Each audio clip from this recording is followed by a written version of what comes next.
Au nom du Père, du Fils, Saint-Esprit, un seul Dieu, Amen, que sa bénédiction repose sur nous tous, Amen. Aujourd'hui, on va commencer le deuxième chapitre de l'Apocalypse. On va prendre le deuxième chapitre du verset 1 au verset 7. Du verset 1 au verset 7. Écrit à l'ange de l'église d'Éphèse, voici ce que dit celui qui tient les 7 étoiles dans sa main droite, celui qui marche au milieu des 16 chandeliers d'or. Je connais tes œuvres, ton travail et ta persévérance. Je sais que tu ne peux supporter les méchants, que tu as éprouvé ceux qui se disent apôtres et qui ne le sont pas, et que tu les as trouvés menteurs. Que tu as de la persévérance, que tu as souffert à cause de mon nom et que tu ne t'es point lassé. Mais ce que j'ai contre toi, c'est que tu as abandonné ton premier amour. Souviens-toi donc d'où tu es tombé. Repends-toi et pratique tes premières œuvres. Sinon, je viendrai à toi et j'ôterai ton chandelier de sa place, à moins que tu ne te repentes. Tu as pourtant ceci, c'est que tu haïs les œuvres des Nicolaïtes, œuvres que je haïs aussi. Que celui qui a des oreilles entende ce que l'Esprit dit aux églises. À celui qui vaincra, je donnerai à manger de l'arbre de vie, qui est dans le paradis de Dieu. Gloire à Dieu éternellement. Amen. Alors, ce chapitre-là, chapitre 2, ça commence à nous dire à propos des messages aux premières 4 églises des 7 églises. Et on a une introduction générale aux 7 églises. Alors, avant d'entrer dans les messages adressés aux 7 églises, il est nécessaire de clarifier certaines questions et caractéristiques liées à ces églises-là. Donc, on va faire une petite introduction à ces 7 églises. Premièrement, ces lettres étaient adressées aux 7 églises d'Asie mineure, c'est la Turquie maintenant. Mais ce sont des lettres pastorales divines adressées à l'Église à tout temps et en tout lieu. Ce n'est pas tout simplement à cette Église, à son temps. Vous savez que les 7 églises de l'Asie mineure, ils sont disparus complètement à cause de toute l'histoire des persécutions de ces églises-là dans l'Asie mineure. Donc, ces lettres sont des lettres pastorales, divines, adressées à l'Église en tout temps et en tout lieu. Et adressées à l'Église, c'est-à-dire adressées à chacun de nous. Deuxièmement, toutes les lettres étaient adressées au nom de l'évêque, l'ange de l'Église, comme on a vu la dernière fois, que l'ange de l'Église, c'est-à-dire le responsable de l'Église, c'est-à-dire la tête de l'Église, c'est-à-dire l'évêque de ce temps-là. Alors, chacun de nous, d'accord, il peut considérer qu'il est l'évêque de son Église qui est dans sa maison, de son Église qui est en lui. Donc, toutes ces lettres-là étaient adressées au nom de l'évêque, l'ange de l'Église. Car c'est lui qui est responsable devant Dieu de servir son Église. Cependant, dans le sens spirituel, la lettre s'adresse à chaque serviteur, pas tout simplement les évêques, pas tout simplement les prêtres, mais on a dit à toutes les églises en tout temps et à tous les évêques, à tous les serviteurs dans l'église de Dieu. Donc, la lettre s'adresse à chaque serviteur et même à tout le peuple pour soigner les maladies spirituelles. Troisièmement, ces messages partagent des caractéristiques générales, telles que, par exemple, que toutes les lettres commençaient par la commande écrire à, écrit à. Il s'adresse à Jean en lui disant écrire à. Et cette commande était bien sûr adressée à Jean, Jean l'évangéliste. Et ça commence toujours, voici ce qu'il dit, ce terme-là, voici ce qu'il dit, répété dans toutes les épîtres, dans tous les messages, dans toutes les lettres, et une référence au Seigneur Christ. Ensuite, il est suivi d'un attribut du Seigneur qui convient à l'état de l'Église à laquelle il adresse le message, comme cela deviendra clair dans l'interprétation un peu plus loin. il y a des expressions répétées telles que je sais, avant d'entamer une conversation. Donc, vous allez voir la phrase ou la formule que celui qui a des oreilles pour entendre, entende après un conseil ou un avertissement. Et vous trouvez aussi l'expression que celui qui gagne, que celui qui persévère, que celui qui gagne est exprimé avant de promettre de récompenser le gagnant. Donc, ce sont quelques points généraux à propos de ces lettres-là adressées à toutes les 7 églises. Alors, du verset 1 au verset 7, comme vous avez entendu, eh bien, il s'adresse ici à l'église d'Éphèse. Éphèse, c'est la capitale de la région de l'Asie mineure à cette époque. Et son église fut fondée par saint Paul et fut ensuite également un centre de service et de ministère de saint Jean l'évangéliste. Éphèse était célèbre pour être un port maritime et pour la présence du célèbre temple païen d'Artémis. Donc, c'est une ville très importante. Capitale de la région, elle était très célèbre, d'accord, à cause de son port, d'accord, sur la mer, et ensuite aussi à cause du célèbre temple païen de Artémis. Éphèse était connue au début pour sa corruption et sa résistance au christianisme et a progressivement perdu sa renommée après que le centre du christianisme se soit déplacé à Constantinople, d'accord, en Turquie, au IVe siècle, et a été complètement détruit par les Turcs au XIVe siècle. Donc, elle était très résistante au christianisme au commencement. Ensuite, quand le centre du christianisme s'est déplacé à Constantinople au IVe siècle, d'accord, eh bien, elle était très connue pour sa piété, mais elle était détruite au XIVe siècle par les Turcs. L'ange de l'Église. Il n'y a aucune certitude sur l'identité de l'évêque de cette Église, mais il s'agit de l'une des deux personnes et non du troisième, soit saint Timothée, disciple de l'apôtre Paul, soit l'évêque Onésime, mentionné dans les lettres de saint Ignace. Alors ça, c'est quelque chose de historique, mais ce qui nous intéresse, ce n'est pas le nom de l'évêque, mais tout simplement, c'est la lettre adressée à cet évêque. C'est la lettre qui était adressée à chacun d'entre nous, que nous soyons membres de l'Église, serviteurs, évêques, prêtres, diacres, ainsi de suite. Alors, comme je vous dis dans les points généraux, écrit à l'ange de l'église d'Éphèse, voici ce que dit celui qui tient les 7 étoiles dans sa main droite. Celui qui tient les 7 étoiles dans sa main droite, comme on a vu précédemment, c'est le Christ. Celui qui marche au milieu de 7 chandeliers d'or. Bien sûr, on ne va pas répéter chaque fois, mais vous devriez lire pour retenir le sens de cette étoile et de celui qui marche sur les 7 chandeliers, ainsi de suite. Alors, il s'adresse, le Christ, à l'église d'Éphèse en disant celui qui tient, celui qui marche, d'accord? Il est ici fait référence à l'autorité et à la sollicitude du Seigneur Christ sur les évêques et les églises, d'accord? Qui tient les 7 étoiles, d'accord, dans sa main droite. Et il commence à leur dire, je connais tes œuvres. Je connais, je sais. Le Christ sait tout. D'accord? Et comme on a vu, ses yeux qui sortent du feu dans le premier chapitre, c'est parce qu'il sonde les cœurs des gens. Il sait tout ce qui se passe dans ton cœur et dans ton esprit.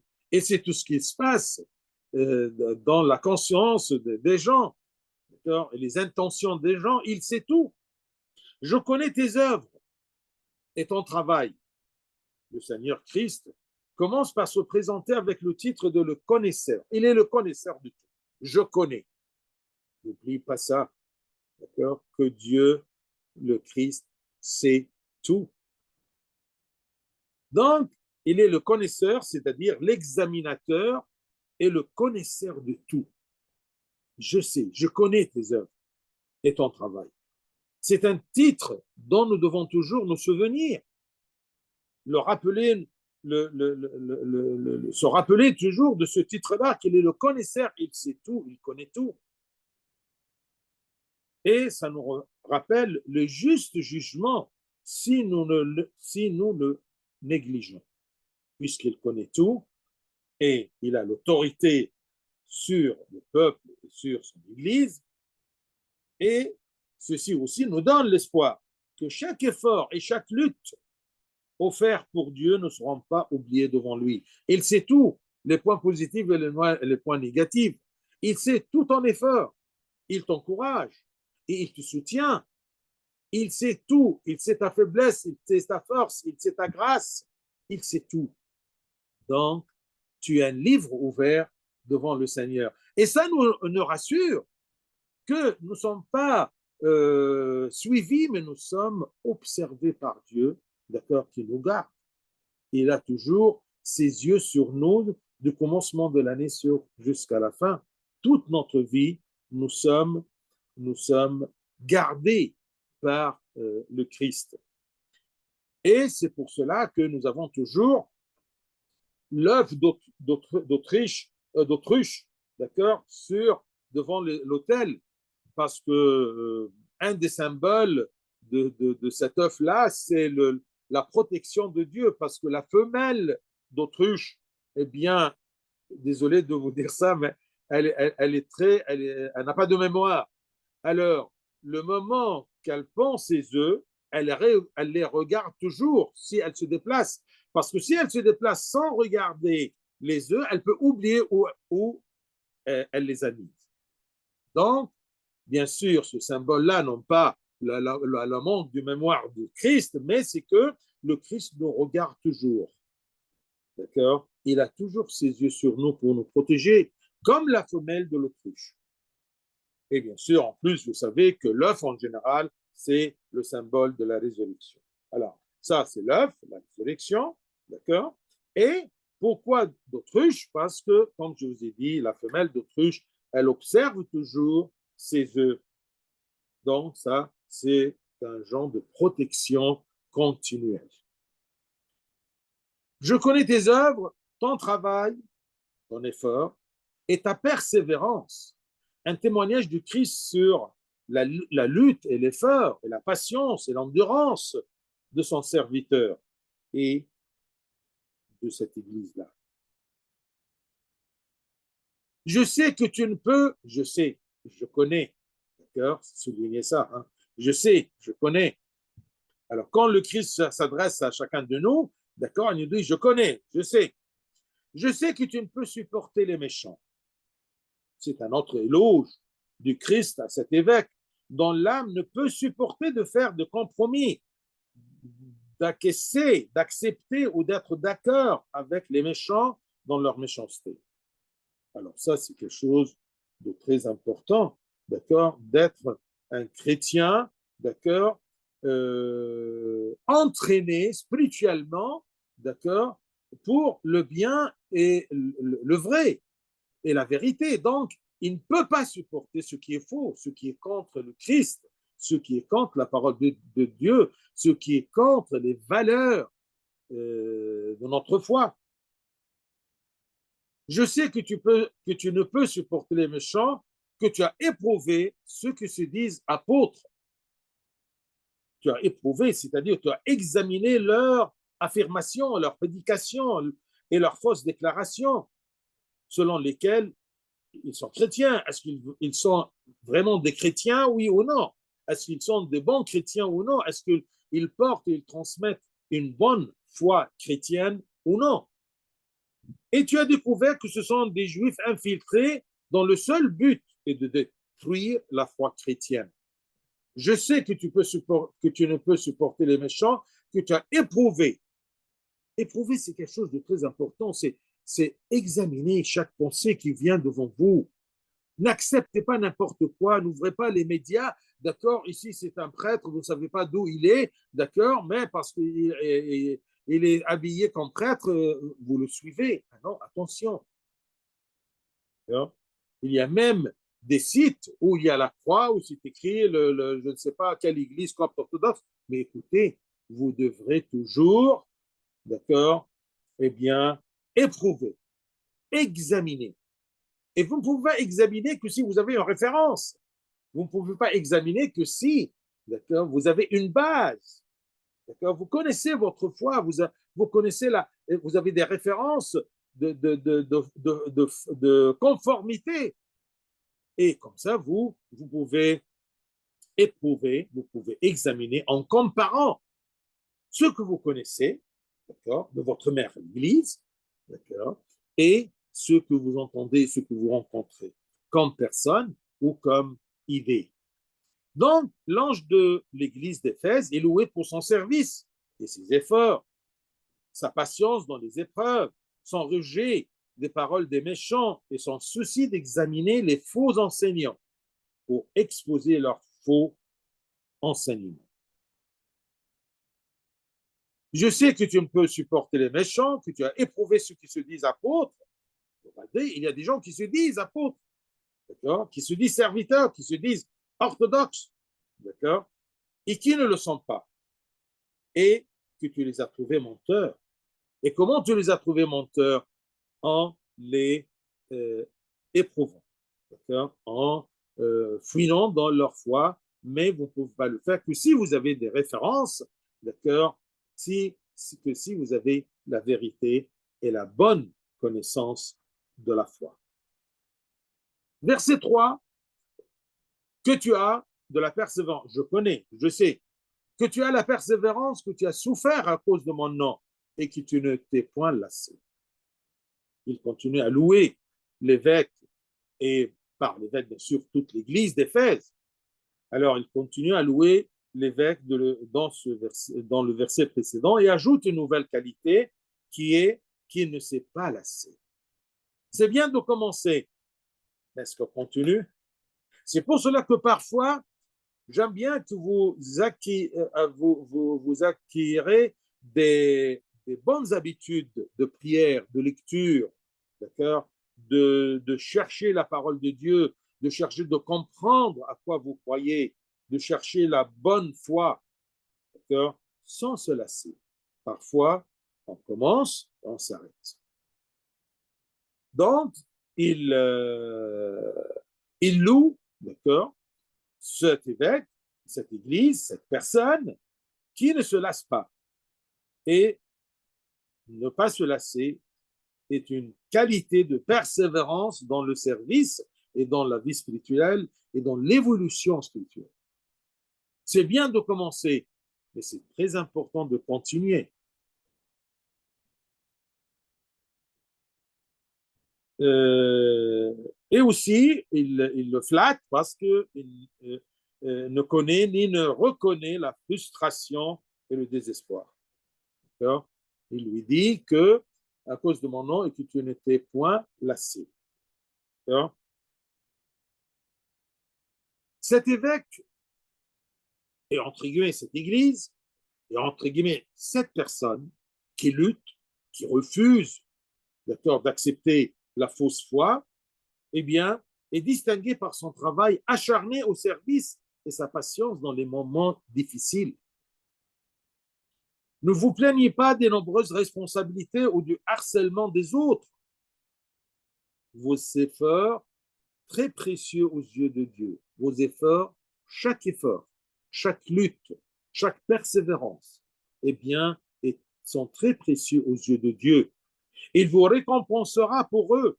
Alors, persévérez dans vos efforts pour la gloire de Christ, pour la gloire de Dieu et pour votre salut. Verset 4, mais ce que j'ai contre toi, il commence maintenant parce qu'il connaît tout et il juge bien, d'accord? Mais ce que j'ai contre toi, c'est que tu as abandonné ton premier amour. J'aime bien que quand tu te prépares à la confession, que tu poses cette question-là. qu'est-ce que Dieu a contre moi? Ça, c'est une question que tu dois te préparer à la répondre. Qu'est-ce que Dieu a contre moi? Et normalement, c'est toujours dans ce contexte, c'est que tu as abandonné ton premier amour. Alors, je dois chercher toujours, d'accord? Qu'est-ce que Dieu a contre moi et pourquoi j'ai abandonné mon premier amour, d'accord? Pourquoi je me suis lassé? Ça, c'est très important. Si tu commences à te préparer à la confession par ceci, c'est déjà très bien. Alors, après que le Christ ait loué son évêque pour les vertus qu'il possédait dans sa vie pastorale, il a commencé à le réprimander. Là, apprenons du Christ cette caractéristique qu'il a utilisée avec tous les évêques. Vous allez voir, car elle comporte beaucoup de tendresse et d'empathie pour les autres. Et c'est une louange avant la réprimande. Avant de réprimander quelqu'un, d'accord, eh bien, cherchez d'abord ce qu'il a pour le louer, pour que tu gagnes ses oreilles, d'accord? Et ça, c'est très important, d'accord? Pour les élèves alors, avec leurs maîtres, d'accord? Les enfants avec leurs parents, d'accord? Les mariés entre les époux et les épouses, d'accord? Gagnez d'abord. C'est comme le pape Chenouda, il disait toujours, prépare les oreilles de ton auditeur pour que tu puisses, d'accord, arriver à ses oreilles. Prépare-les. Vous voyez, une de ces préparations-là, c'est de comment dire, ce principe, la louange avant la réprimande. Louer avant de réprimander. D'accord? Et comme ça, vous préparez les oreilles de votre auditeur. J'ai quelque chose contre toi. C'est qu'il y a quelque chose qui peut être enlevé et tu seras condamné pour cela. D'accord? Vous avez quitté votre premier amour. C'est la maladie de cette Église et de son évêque. Il a bien commencé. Il a même vécu une persévérance. Mais il a quitté son premier amour. Avec l'abondance du travail, du service, des problèmes et des guerres, des persécutions, les sentiments de son premier amour pour le Christ ont été perdus. Et la tiédeur et la routine sont entrés dans la vie spirituelle. C'est une maladie qu'une personne peut ressentir. D'accord? Et c'est, je ne veux pas dire normal, mais c'est fréquent. C'est une maladie qu'une personne peut ne pas ressentir, mais devant Dieu, c'est un grand mal. Parce que parfois, quand tu te lasses, tu ne sens pas que tu t'es lassé. D'accord? Peut-être après un moment où tu es au fond que tu commences à. Et ça, c'est à cause que tu ne fais pas le bilan. D'accord? Tu te lasses. Et là, la lassitude, ça ne vient pas tout d'un coup. Ça commence graduellement. On est là, et on commence à descendre, d'accord, sur la pente, sur la pente, sur la pente. D'accord? Et plus tu remets ton repentir, ta confession, de faire le point de ta vie spirituelle, plus tu descends vers la fossée. Et c'est toujours plus difficile de remonter la pente. Donc, c'est une maladie qu'il y a des personnes qui ne ressentent pas. Mais devant Dieu, c'est un grand mal. Comme c'est écrit dans Cantique 8, 7, d'accord? Quand un homme offrirait tous les biens de sa maison contre l'amour, il ne s'attirerait que le mépris.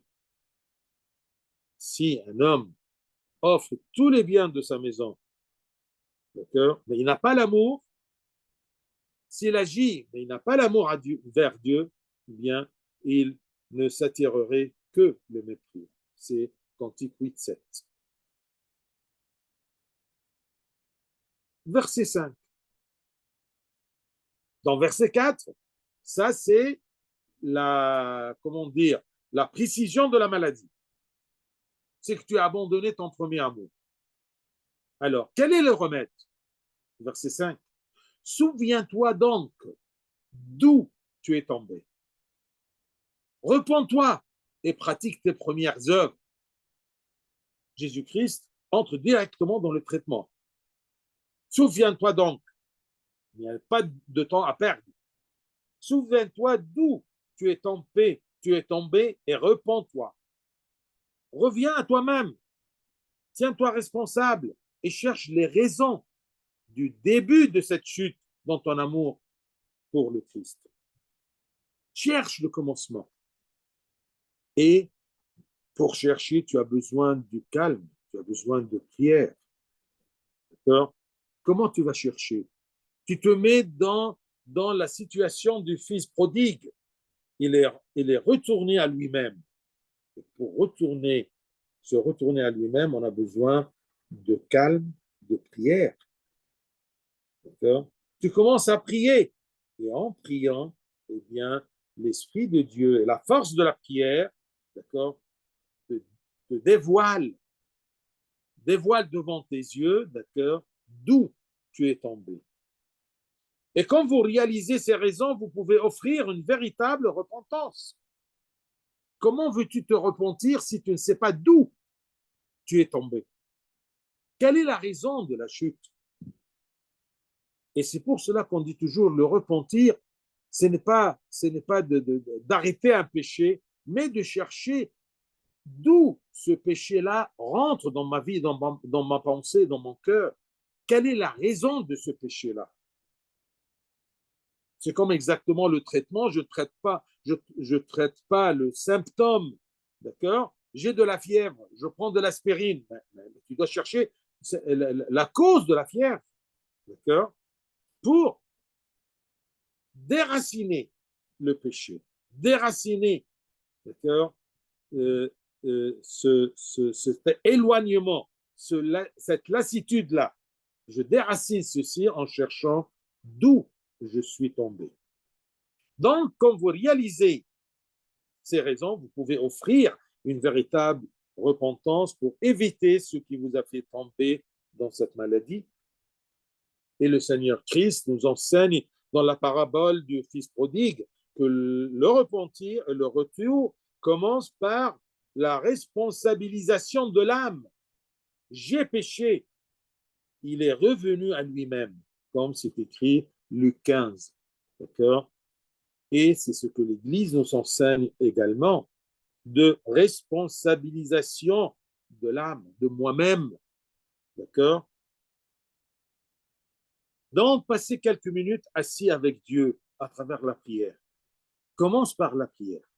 Et la prière qui commence par l'action de grâce, ensuite psaume 50, ensuite quelques psaumes dans les prières des heures.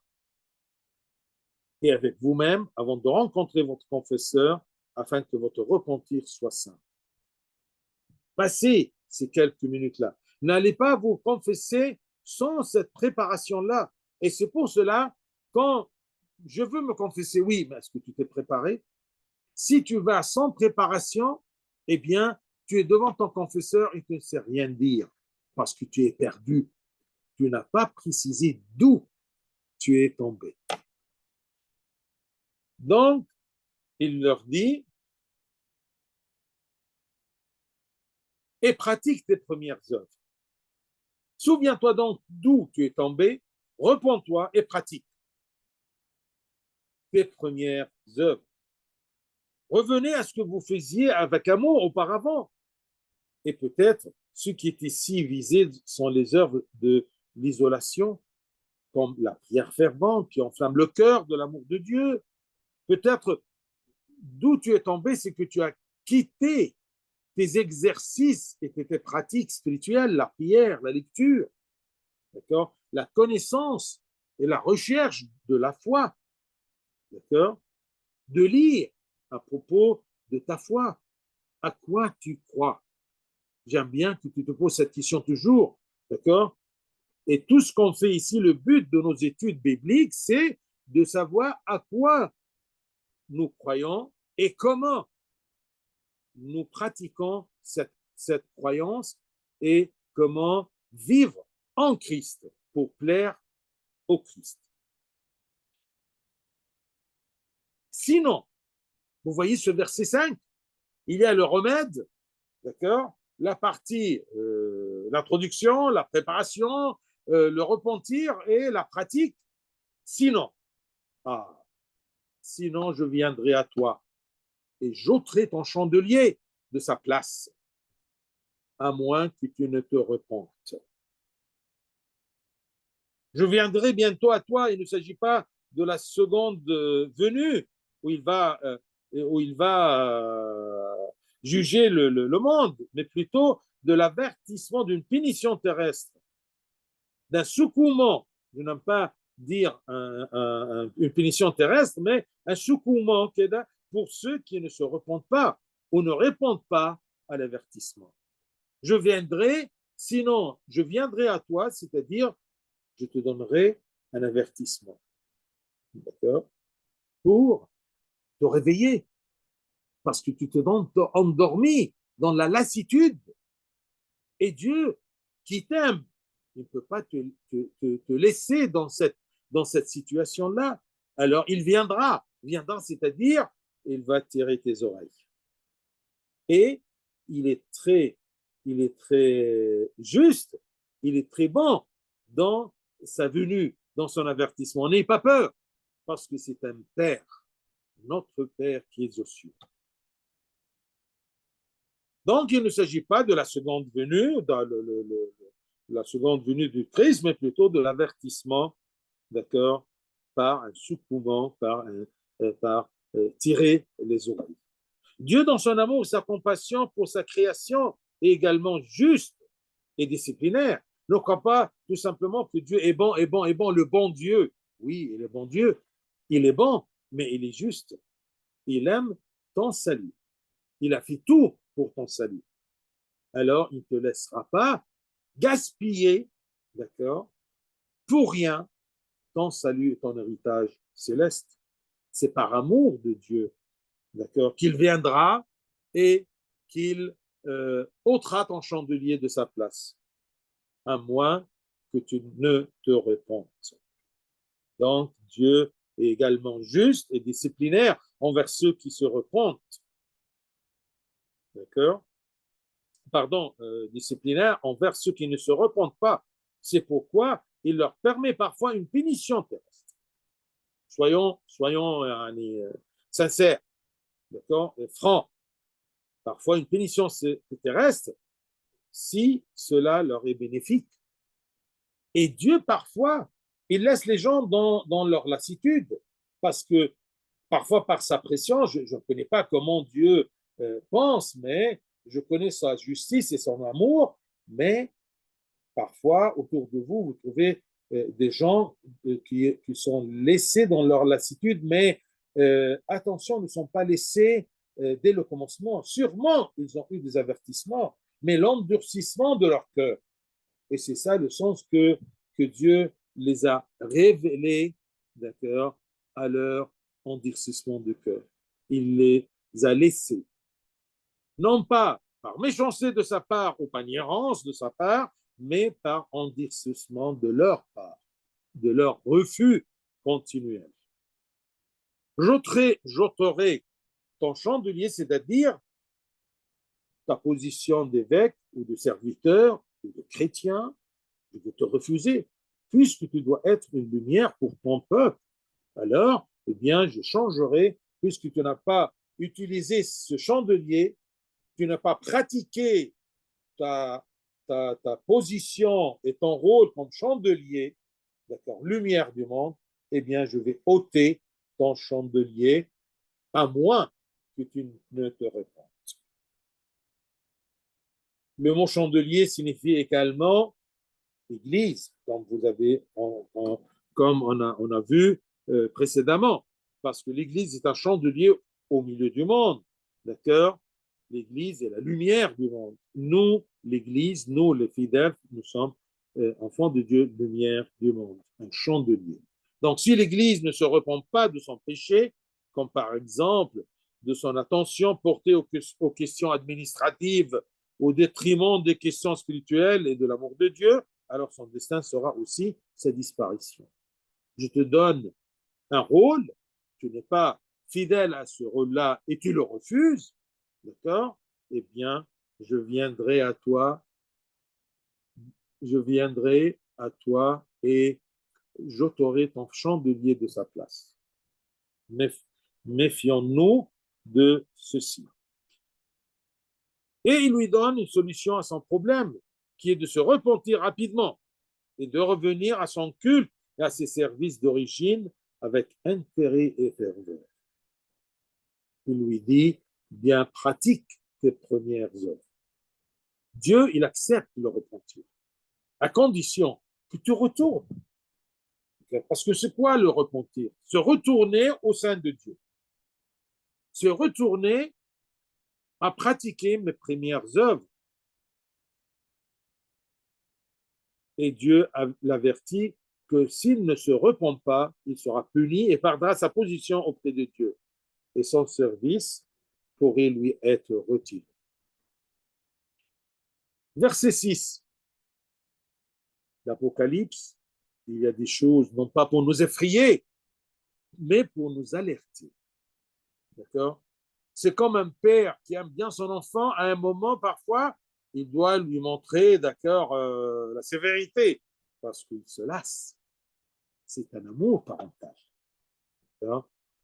Verset 6.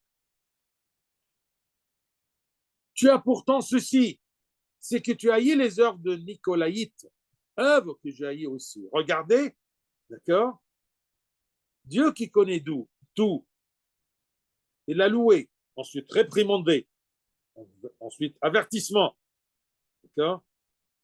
Ensuite, tu as pourtant ceci. Regardez dans ce verset l'aimabilité de Dieu, la douceur de Dieu, la gentillesse de Dieu.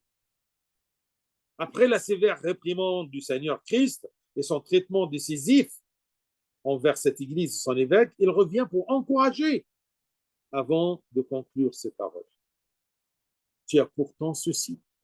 Cela signifie que c'est à votre crédit. Dieu n'oublie rien et il se rappelle toujours par son amour. Il n'est pas là pour nous juger, il est là pour nous protéger. Il est là pour nous aider. Il est là pour nous avertir. Méfiez-vous. Cherche d'où tu es tombé. C'est un amour de Dieu. Tu as pourtant ceci. Cela signifie que c'est à votre crédit. Et c'est le contraire de l'expression ce que j'ai contre toi. Tu as pourtant ceci. D'accord? Ce que j'ai contre toi. Il fait la balance, l'équilibre pour ne pas te perdre dans le désespoir. Ça, c'est le pire des choses, c'est le désespoir. Les Nicolaïtes, ici, ils sont des disciples d'une personne nommée Nicolas, l'un des 7 diacres, cités dans les Actes des Apôtres, chapitre 6, verset 5. Nicolas. On leur attribue, ces Nicolaïtes, le fait d'avoir permis l'adultère. Imaginez-vous, ils se sont égarés de la bonne voie, d'accord? Ils ont commencé à répandre, d'accord, des choses contre Dieu et contre la vérité. Et leur gourmandise dans les plaisirs était sans frein. Et pour cette raison, l'Église les a interdits, les Nicolaïtes. Mais ils ont trouvé une place à Éphèse. Et Éphèse, comme une ville maritime, eh bien, il y a beaucoup des étrangers. Et où il y a beaucoup des étrangers, il y a beaucoup de débauches. Alors, ces Nicolaïtes, ils ont trouvé une place à Éphèse. Et pour cette raison, l'évêque leur a résisté et les a réprimandés. Et c'est pour cela que Dieu lui a dit, tu as pourtant ceci, c'est que tu haïs les œuvres de Nicolaïtes, œuvres que j'ai haïes aussi. Et revint ici le Seigneur et l'encouragea à cause de sa minutie, sa précision dans la foi, et ce qui fait pour rejeter les hérétiques, les Nicolaïtes. Le Christ se réjouit lorsqu'il trouve son serviteur haïr ce que lui-même Dieu n'aime pas. Cette déclaration s'adresse à nous tous. Et pour cela, Dieu nous demande, et pour cela, nous demandons à Dieu, à ton Esprit Saint, d'œuvrer puissamment, très fortement en nous, afin que notre volonté soit unie à ta volonté, que je haïs ce que tu haïs. Parce que parfois, on dit toujours que ta volonté soit faite. D'accord? Donne-moi à suivre ta volonté, que ma volonté soit conforme à ta volonté. Qu'est-ce que ça veut dire? Donne-moi à haïr ce que tu haïs. Si tu haïs ce que Dieu haït, donc tu es loin du péché. Parce que tout péché est haï par Dieu. Si tu haïs le péché, tu haïs ce que Dieu haït. Et tu seras dans le safe side. D'accord? Tu seras bien protégé de tous les mauvaises œuvres. Donne-moi, Seigneur, que ton Esprit Saint œuvre en moi avec puissance, avec force, afin que notre volonté soit unie à ta volonté, afin que nous ne fassions rien que ne soit en désaccord avec ta volonté ou ton désir. Verset 7. Celui qui a des oreilles entend ce que l'Esprit dit aux églises. Que celui qui a des oreilles entend ce que l'Esprit dit aux églises. Qu'est-ce qu'il dit? Il dit, à celui qui vaincra, je donnerai à manger de l'arbre de vie qui est dans le paradis de Dieu. Ce que dit l'Esprit, c'est-à-dire ce que le Seigneur dit. C'est que le Seigneur Christ a déclaré dans sa vision à Jean, est également déclaré par le Saint-Esprit aux églises de tout temps et de tout lieu.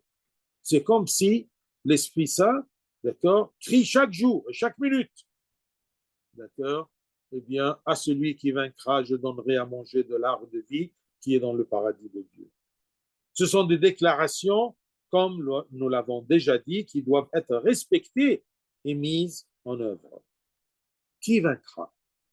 Une expression qui est également répétée, vous allez voir, celui qui gagnera, celui qui persistera, celui qui vaincra. Donc, celui qui vaincra, c'est une expression qui est également répétée et qui est une expression riche de signification. Qu'est-ce que ça veut dire? Celui qui gagnera, celui qui vaincra. La possibilité de victoire, de triomphe est accessible à tous les croyants et n'est pas difficile, à condition qu'ils aiment et qu'ils obéissent à Dieu. Qui aiment Dieu et obéissent Dieu. C'est ça le sens d'être en Christ. J'aime le Christ, j'ai confiance en lui et j'ai obéi à ce qu'il m'a dit. Parce que j'ai confiance que mon bien est dans cette obéissance-là. Donc, la possibilité d'être vainquant, d'accord, et bien de vaincre est possible à tous. Deuxième chose, c'est que la défaite est due à la personne elle-même si elle rejette le commandement et l'œuvre du Saint-Esprit dans sa vie. Et ben, tu as la possibilité d'être vainqueur et c'est toi qui refuses cette victoire, d'être au-dessus du péché parce que tu t'éloignes du commandement de Dieu. Tu éteins l'œuvre de l'Esprit Saint en toi par la lassitude, par l'éloignement, par la chute.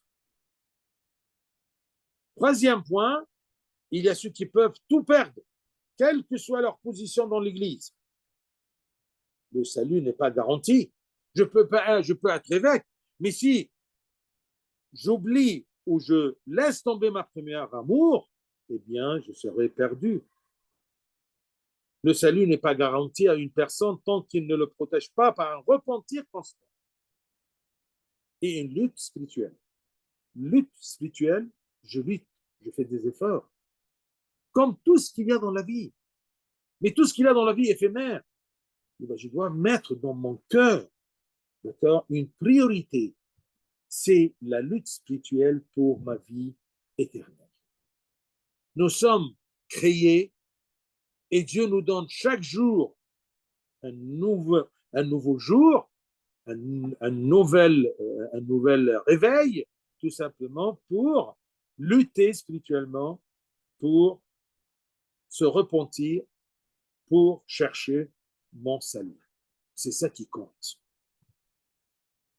Et ceci est pour même l'évêque, même pour le patriarche. Chaque jour, je dois chercher mon repentir. J'enseigne, mais j'ai aussi ce devoir de garder et protéger mon salut en suivant le Christ.